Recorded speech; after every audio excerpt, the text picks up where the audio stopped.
Muy buenos días, la bendición de Dios sea con cada uno de ustedes. Agradecido de Dios por esta nueva oportunidad que nos da de poder conectarnos y seguir en ese crecimiento, en ese fortalecimiento de nuestra vida espiritual. Recordemos que nosotros cambiamos nuestra mente a través de la palabra de Dios y Pablo decía en Romanos capítulo 12, versículo 2, cambia tu manera de pensar para que así cambie tu manera de vivir y puedas comprobar la voluntad de Dios que es buena, agradable y perfecta.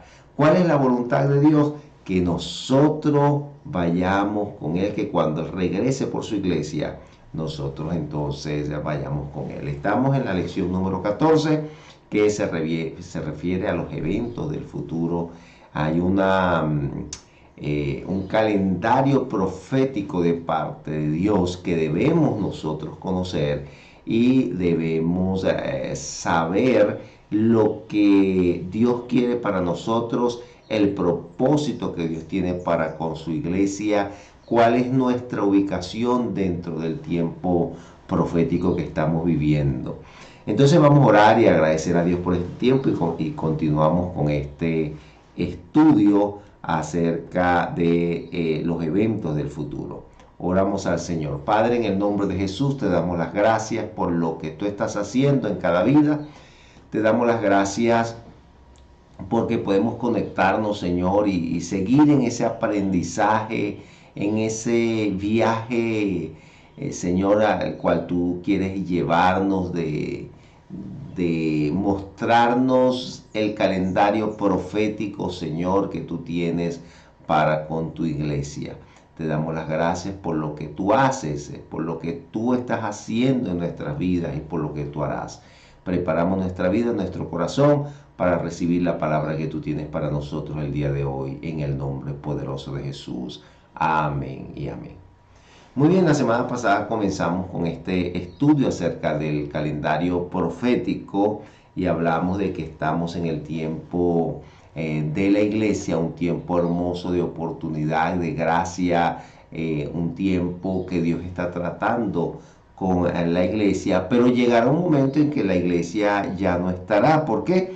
Porque Dios, el propósito de Dios es venir a buscar a su iglesia y entonces continuar el tiempo profético para el pueblo de Israel. Entonces el tiempo de la iglesia, después viene en la guía dice el rapto, pero realmente la mejor expresión o la mejor palabra que describe lo que Dios hará por su iglesia es el arrebatamiento o el traslado que Dios va a hacer de la iglesia, de la tierra hacia el cielo y hacia su presencia.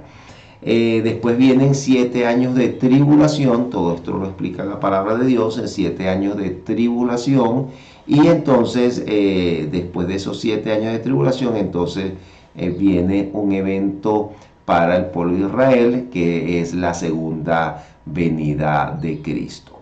Que allí en la segunda venida de Cristo, justamente en ese tiempo, es que ellos se van a dar cuenta de que realmente había venido el Mesías y ellos lo habían rechazado. Esto fue escrito por Juan el apóstol, quien murió a los 100 años después de Cristo, fue el último apóstol en morir.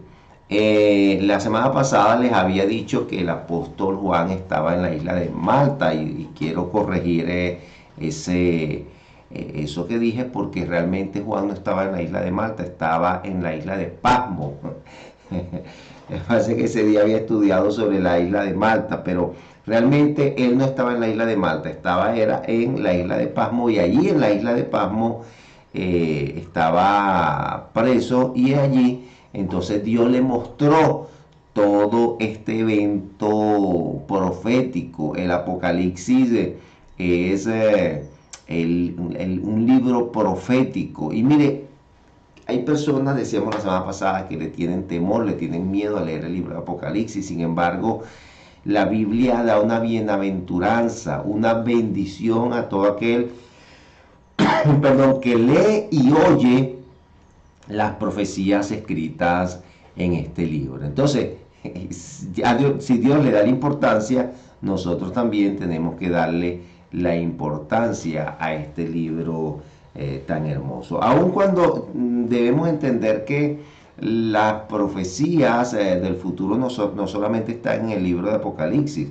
en muchos libros de la Biblia, en Mateo habla mucho acerca de eventos también del futuro, en el libro de Daniel, del profeta Daniel, también habla de eventos del futuro, el libro del profeta Ezequiel. Es decir, los libros, hay muchos libros que hablan de eventos del futuro, porque si hay algo que Dios siempre dejó plasmado en su palabra, fue las advertencias, dejó dicho todo lo que iba a hacer a lo largo del tiempo.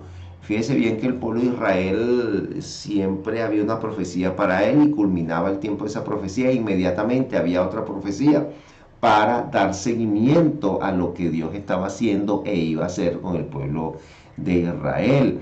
Cuando nosotros estudiamos, por ejemplo, la historia de Jesucristo, cuando Él vino a la tierra, ya había sido predicho muchos años antes.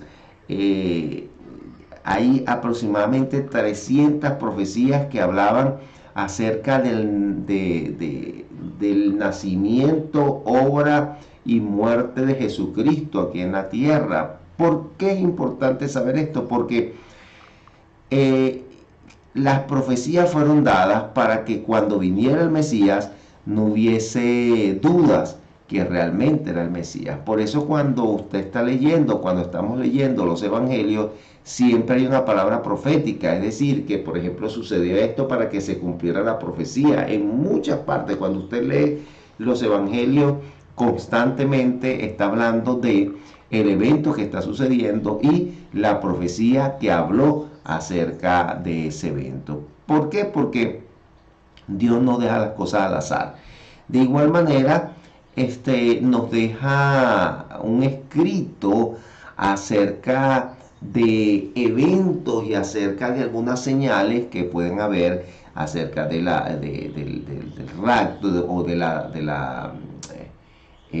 arrebatamiento de la iglesia y algunos eventos también acerca de la venida de Cristo para que no nos tome por sorpresa, porque ciertamente aun cuando no conocemos la fecha exacta, la hora exacta, el día exacto, el mes, el año exacto en que Cristo vendrá, siempre Dios dejó unas señales para nosotros reconocer el tiempo aproximado.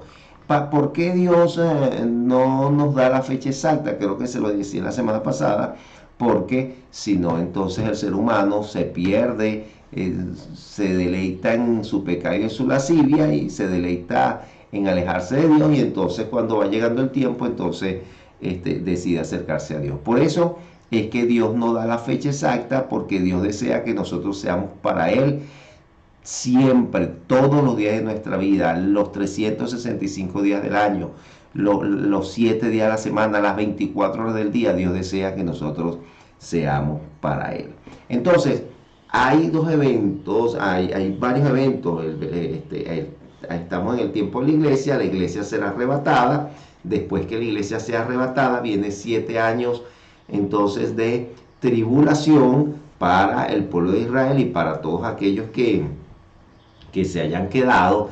Es importante saber esto porque hay personas que dicen que parte de la iglesia se va, parte de la iglesia se queda porque realmente no estaban preparados, pero sin embargo la Biblia nos dice que toda la iglesia se va a ir con Él. Si hay alguien que que cuando Cristo venga por su iglesia no va a ser arrebatado, es porque no era parte de la iglesia, porque la iglesia en pleno se va con Cristo. Entonces después viene 7 años de tribulación y entonces después de esos 7 años de tribulación viene la segunda venida de Cristo. Es importante que nosotros entendamos que el arrebatamiento y la segunda venida de Cristo son dos eventos diferentes y así la Biblia lo reseña. Ya nosotros leíamos en 1 Tesalonicenses capítulo 4 versículo 13, cuando leíamos, dice 1 Tesalonicenses capítulo 4 versículo 13, dice: Tampoco queremos, hermanos, que ignoréis acerca de los que duermen para que no os entristezcáis como los otros que no tienen esperanza. En otras palabras, cuando muere un familiar, cuando muere un cristiano, hay tristeza, pero también hay esperanza. Tristeza con esperanza. ¿Esperanza de qué? Esperanza de volver a verle. ¿Por qué? Porque ciertamente si esa persona era cristiana y yo soy cristiano y él va al cielo y yo también voy al cielo, entonces nos vamos a encontrar con Cristo allá en el reino de los cielos. Entonces, tristeza con esperanza. Entonces dice, tampoco queremos, hermanos, que ignoréis acerca de los que duermen, para que no os entristezcáis como los otros que no tienen esperanza, porque si creemos que Jesús murió y resucitó, eso es clave. Para que haya esperanza tenemos que creer en Jesús, en la muerte y resurrección de Cristo.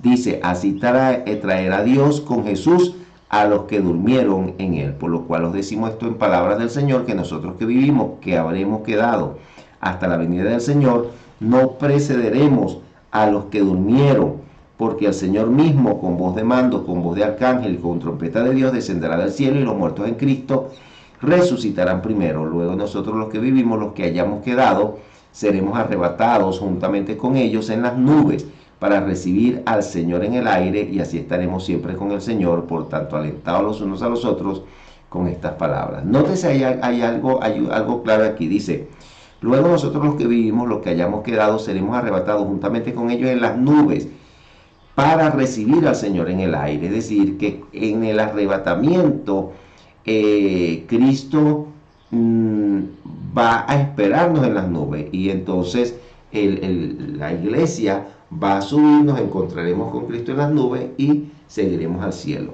La segunda venida de Cristo es diferente, porque en la segunda venida de Cristo dice la Biblia que todo ojo le verá. Otro de los aspectos importantes que vemos en la segunda venida de Cristo es que Cristo va a bajar a la tierra. En el arrebatamiento no todo ojo le verá, simplemente un abrir y cerrar de ojos, los cristianos van a desaparecer. Entonces vemos algunos aspectos importantes en cuanto a la segunda venida, una distinción entre el traslado o el arrebatamiento y la segunda venida de Cristo. Vamos a ver algunos de ellos. Por ejemplo, el arrebatamiento envuelve la remoción de todos los creyentes, mientras que la segunda venida envuelve la aparición o manifestación del Hijo de Dios. El arrebatamiento se refiere a los santos arrebatados en el aire. En la segunda venida, Él regresa a la tierra. En el arrebatamiento, Cristo viene a reclamar una esposa, viene por su esposa, viene por su iglesia. Pero en la segunda venida de Cristo, Él viene con la esposa, viene con la iglesia. En el arrebatamiento conduce a la remoción de la iglesia y a la iniciación de la tribulación. Y la segunda venida conduce al establecimiento del reino de Dios, porque después que Cristo venga venga en la segunda venida de Cristo, venga a defender al pueblo de Israel, viene a establecer un reino. Dice la Biblia que durante 1000 años Él va a reinar, durante 1000 años Él va a ser el rey, Él va a ser el que gobierne en la tierra. Entonces, durante esos 1000 años, la iglesia va a gobernar junto con Cristo. El arrebatamiento trae un mensaje de consuelo, mientras que la segunda venida de Cristo está acompañada por un mensaje de juicio.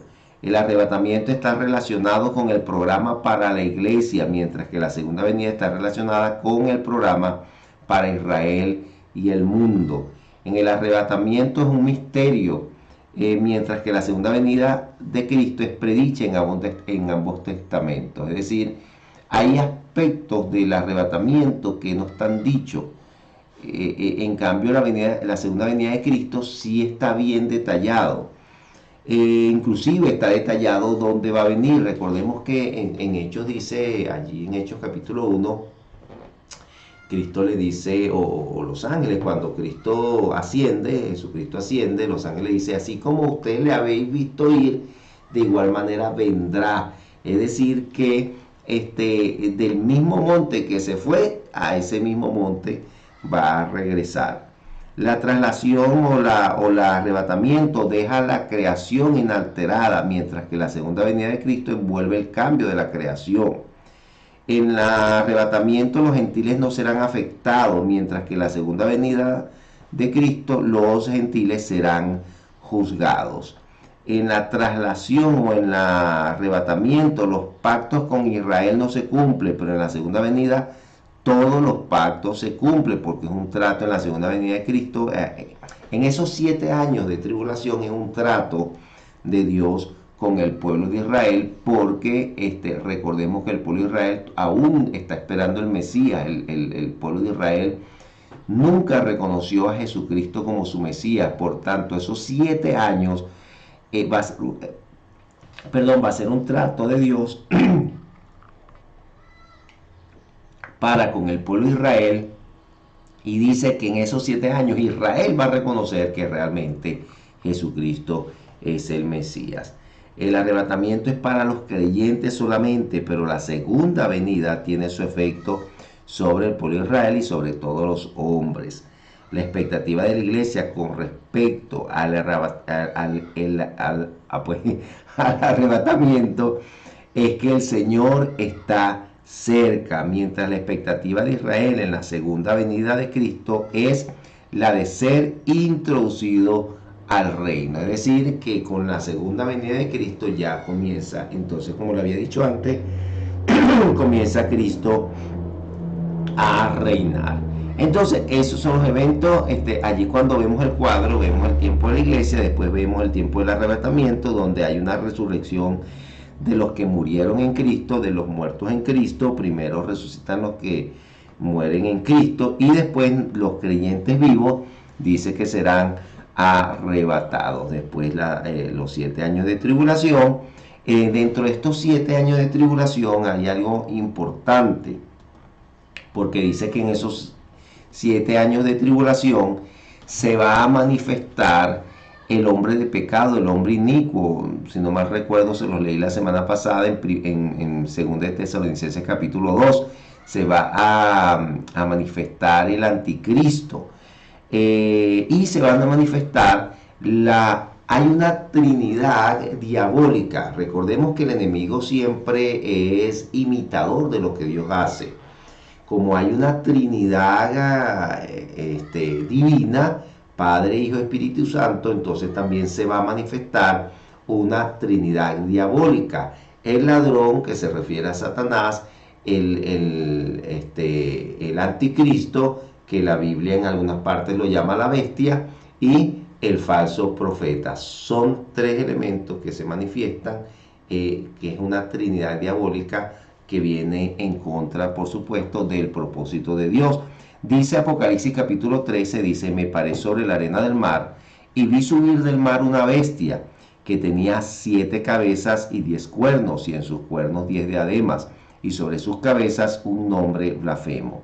Y la bestia que vi era semejante a un leopardo, y sus pies como de oso, y su boca como boca de león. Y el dragón, cuando habla del dragón, está hablando de Satanás. Dice: y el dragón le dio su poder y su trono y grande autoridad. Cuando está hablando de esta bestia, habla del anticristo. Dice que era semejante a un leopardo. Estos elementos o estas figuras se refieren a profecía del cual habló el profeta Daniel en su libro. Cuando nosotros vamos al Antiguo Testamento, hay un libro que se llama Daniel, y justamente Daniel habla de estas figuras. Por ejemplo, leopardo habla de rapidez, es decir, que el anticristo con mucha rapidez va a extender su gobierno. Se dice que va a ser un gobierno dictatorial porque son algunos elementos que habla la Biblia, que dice que de alguna manera es un gobernador dictatorial, así como lo fue Alejandro Magno, así como lo fue Nabucodonosor, así como lo fueron esos reyes de la época de Babilonia, de reyes de los medo-persas. reyes de Grecia, que eran reyes imponentes, reyes autocráticos, que se creían dioses. Bueno, algo así va a ser en esta época, o el anticristo. Dice, y la bestia que viera semejante a un leopardo y sus pies como de oso, porque el oso representa el poderío, lo grande, lo poderoso que va a ser. Dice, y su boca como boca de león, inclusive dice que va a proferir palabras en contra de Dios, dice allí en Daniel, va a proferir y a decir grandes blasfemias en contra de Dios, porque se va a considerar un Dios. Por eso es que nosotros, Juan dice que ya el espíritu del anticristo está en medio nuestro, porque de alguna manera hay algunos indicios. Cuando usted ve a algunos gobernantes que de alguna manera comienzan a creerse dioses y a proferir blasfemia y a decir cosas, usted ve que hay algunos elementos que indican que de alguna manera dan indicios de lo que va a ser el anticristo. Dice, y el dragón le dio su poder y su trono y grande autoridad. Es decir, que la autoridad que va a tener esa persona no viene de Dios, sino una autoridad diabólica que viene, por supuesto, de Satanás. Poder y autoridad que no van a venir de Dios, sino van a venir de Satanás. Obviamente una persona que se crea Dios, que se crea autosuficiente, no podemos decir que es una persona que esa autoridad se la ha dado Dios y ese poder se la ha dado Dios, porque Dios no comparte su gloria con nadie.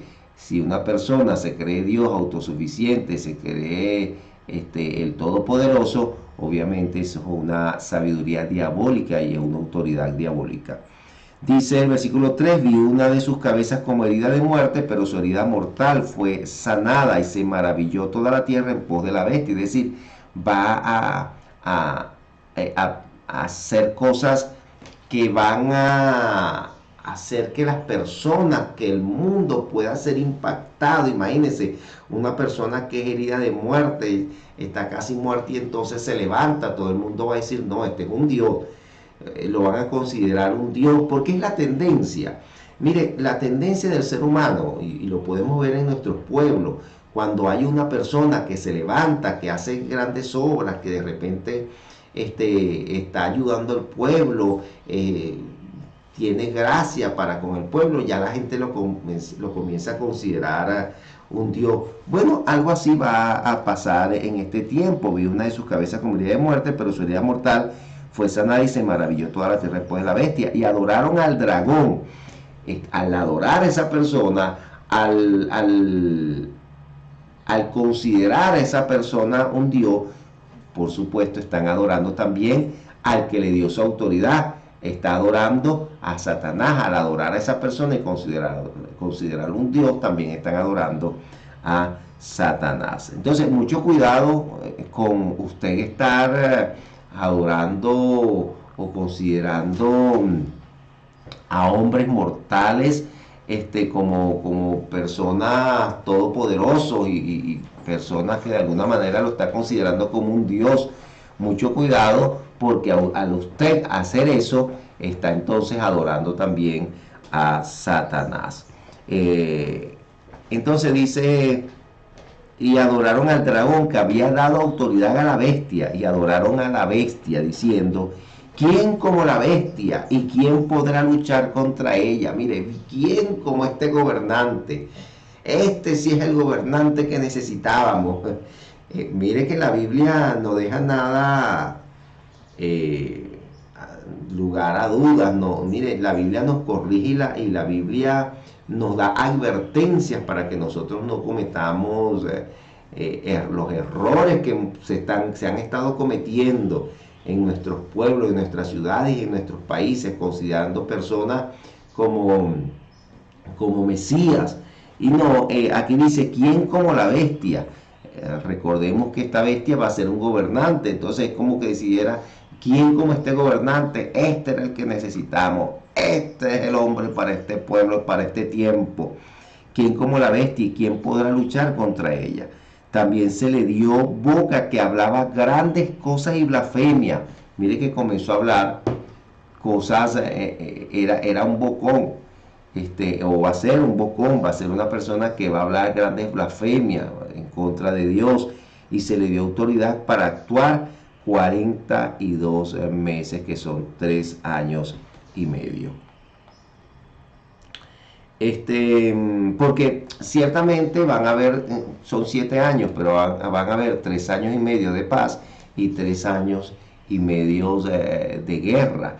Esos 3 años y medio de paz es donde el anticristo o la bestia o el hombre inicuo, como lo dice 2 Tesalonicenses 2, va a engañar, de alguna manera se va a presentar como una persona buena, se va a presentar, dice que va a hacer pactos con el pueblo de Israel. El pueblo de Israel también lo va a considerar una persona, bueno, como un mesías, como la solución para el pueblo de Israel. Entonces dice, y abrió su boca con blasfemia contra Dios para blasfemar de su nombre, de su tabernáculo, de los que moran en el cielo.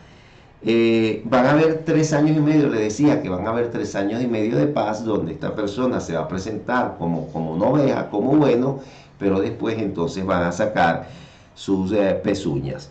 Dice, y se le permitió hacer guerra contra los santos y vencerlos. Y también se le dio autoridad sobre toda tribu, pueblo, lengua y nación. Es decir, va a tener una autoridad o un gobierno mundial. Dice, se le permitió hacer guerra contra los santos y vencerlos. Cuando habla de los santos, habla del pueblo de Israel. Dice, y la adoraron todos los moradores de la tierra, cuyos nombres no estaban escritos en el libro de la vida del Cordero que fue inmolado desde el principio del mundo. Es decir que, como le dije antes, todos los moradores de la tierra, dice, y la adoraron. O decir que de alguna manera todos los pueblos de la tierra van a poner su mirada en él. Mire, por eso es que nosotros tenemos que tener cuidado donde estamos poniendo nuestra confianza, dónde o en quién estamos poniendo nuestra esperanza. El mismo Dios dice en Hebreos, puesto nuestros ojos en Jesús, el autor y consumador de la fe, dice su palabra. Cuando nosotros estamos poniendo nuestra mirada, nuestra confianza en entes, en personas, estamos desviando nuestra mirada de Dios, y eso es peligroso, porque las personas nos decepcionan. Dios nunca nos va a decepcionar. Dice, si alguno tiene oído, oiga. Y bueno, usted puede seguir leyendo por allí. También habla del falso profeta. Dice, después vi otra bestia, en el versículo 12. ¿De qué otra bestia es esta? Esta otra bestia es el falso profeta. Dice, después vi otra bestia que subía de la tierra y tenía 2 cuernos semejantes a los de un cordero, pero hablaba como dragón. Es decir, aparentaba ser un cordero, pero realmente era un dragón. Este es el falso profeta, porque el falso profeta va a dirigir o a instar a que se adore a la primera bestia. Dice, y ejerce toda la autoridad de la primera bestia en presencia de ella. Mire que esto es una cadena, ¿no? El dragón le da autoridad a la primera bestia, al anticristo, y la primera bestia le da autoridad entonces a la segunda bestia, pero todo es una autoridad diabólica. Dice, y ejerce toda la autoridad de la primera bestia en presencia de ella, y hace que la tierra y los moradores de ella adoren a la primera bestia, cuya herida mortal fue sanada. Es decir, que esta segunda bestia, el propósito de esta segunda bestia es dirigir a todas las personas hacia formar como especie de una religión. Ya hay un Dios, entonces hay que conformar una religión, hay esta especie de un sacerdote que dirige toda la adoración o todas las personas a adorar a la primera bestia. Dice, y engaña a los moradores de la tierra con las señales que se le ha permitido hacer en presencia de la bestia, mandando a los moradores de la tierra que le hagan imagen a la bestia que tiene la herida de espada y vivió. Mire, van a comenzar a hacer imágenes. Por eso es que nosotros insistimos, y la Biblia insiste, inclusive allí en Éxodo capítulo 20, cuando Dios habla de los 10 mandamientos, dice: no te harás imágenes delante de mí. Dios siempre advierte en contra de las imágenes, y el ser humano constantemente está tendiendo a hacerse imágenes. Qué tremendo, ¿no? Que Dios siempre está advirtiendo, y justamente muchos de los engaños, o parte del engaño que va a hacer esta segunda bestia, es comenzar a hacer imágenes. ¿Imágenes de qué? Imágenes de la primera bestia, es una forma también de adoración.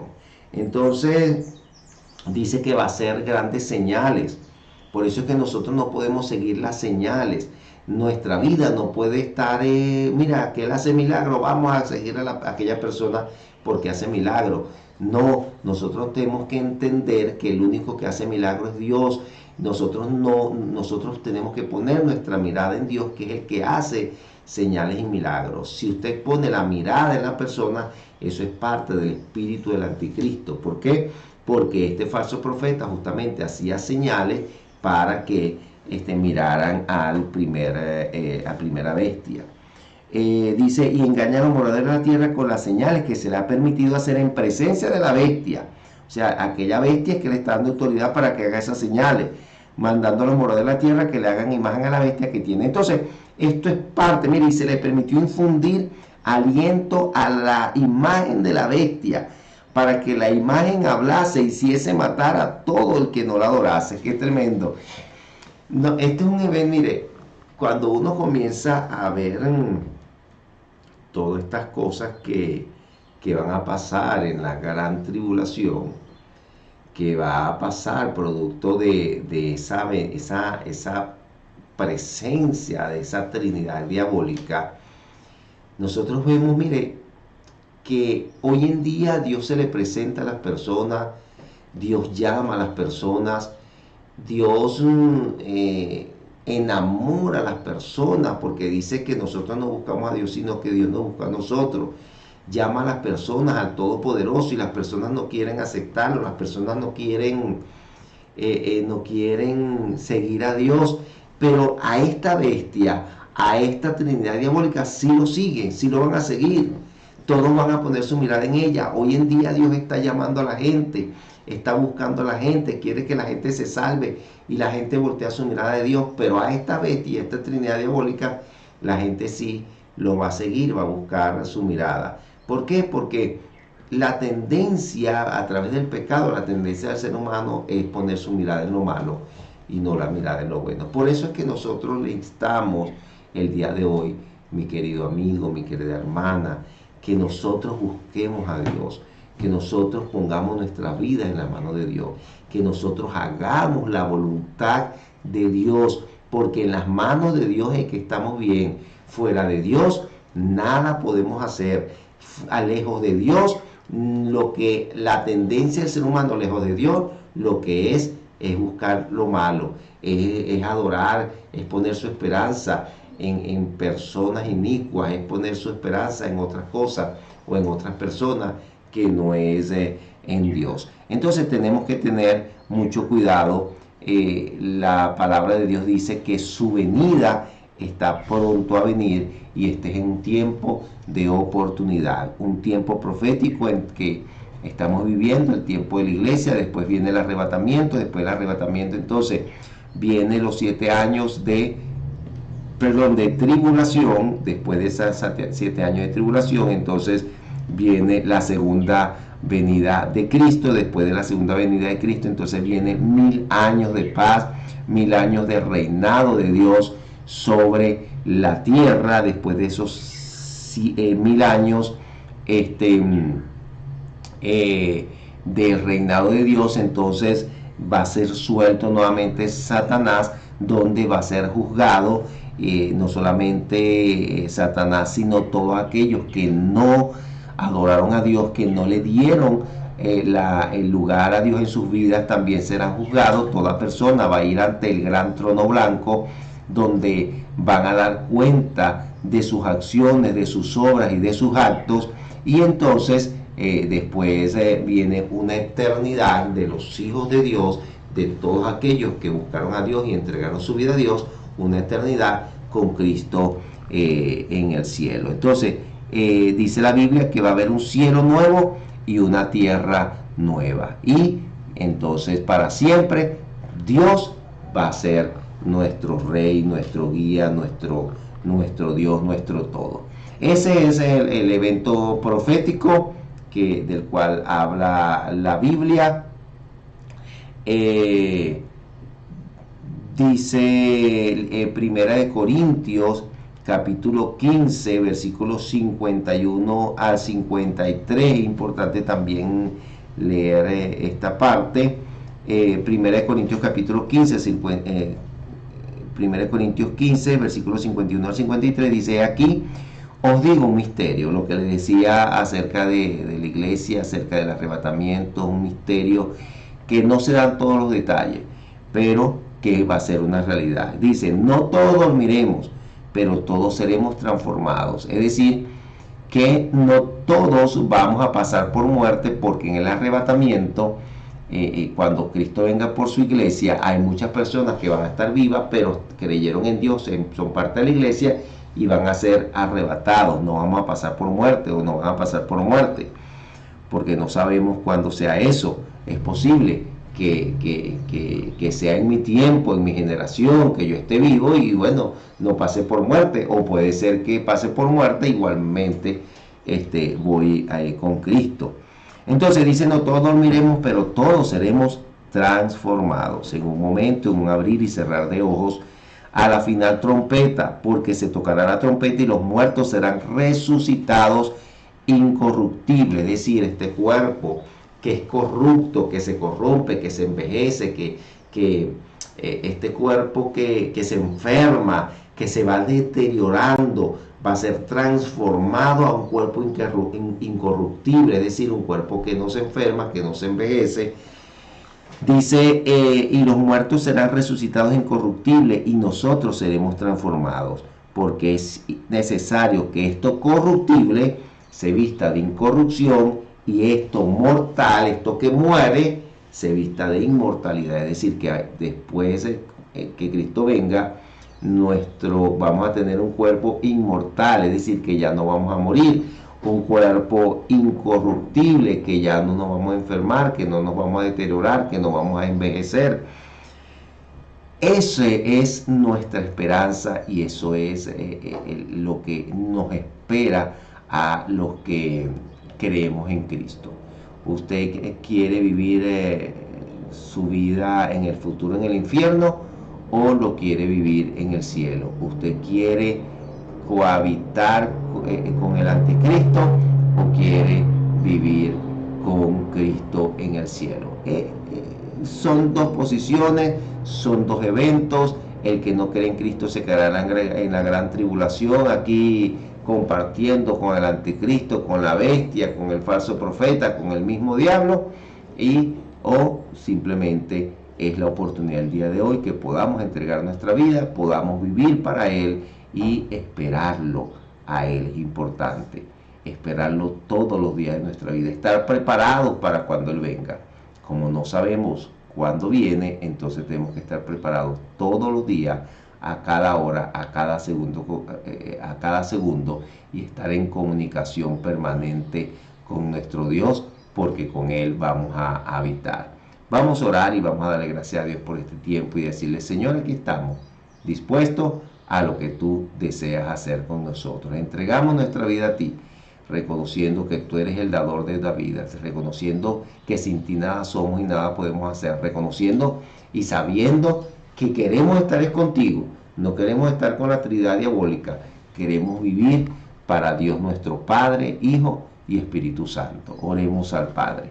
Señor Padre Santo, te damos las gracias en este día, agradecemos tu presencia, gracias por tu bondad, gracias por lo que nos das, gracias por transformar nuestra vida cada día.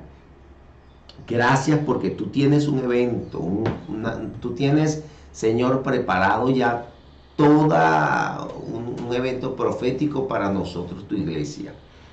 Permite, Señor, que vivamos dentro de este mover profético. Señor, permite que nuestra vida sea para ti, de tal manera de que cuando tú vengas por tu iglesia, Señor, yo soy parte de la iglesia y pueda ir contigo. Tenemos que decirle eso, Señor. Señor, yo hoy reconozco que soy parte de la iglesia, soy hijo tuyo. Y como hijo tuyo, Padre, vivo para ti. Quiero ser cada día más como tú. Como hijo tuyo, Señor, quiero ser transformado cada día en mi espíritu, en mi alma y mi cuerpo cuando tú vengas. Padre, gracias por lo que tú estás haciendo en este tiempo en nuestras vidas. Gracias, porque nuestra mirada no está puesta en hombre, porque nosotros no seguimos las señales, sino que seguimos al Dios de las señales. Señor, gracias porque nosotros no seguimos a aquellos que hablan mucho. Seguimos a ti, que cuando hablas, Señor, hablas de manera perfecta, adecuada y contundente a nuestras vidas a través de tu palabra. Señor, ayúdanos a siempre poner nuestra mirada en ti. En el nombre poderoso de Jesús, gracias, Señor. Amén y amén. Muy bien, mis amados hermanos, amigos, agradecidos de Dios por este tiempo. Sigamos estudiando la Biblia, sigamos estudiando la palabra. La semana que viene seguimos estudiando este tema de los eventos del futuro. Y para entender lo que Dios ha preparado para nuestras vidas. Que esta semana sea llena de muchas bendiciones, que Dios abra las puertas de par en par para ustedes y que esta semana Dios pueda poner gracia en usted para todas las diligencias que debe hacer. Dios les bendiga, Dios les guarde, se les ama, se les quiere mucho. Un gran abrazo para todos.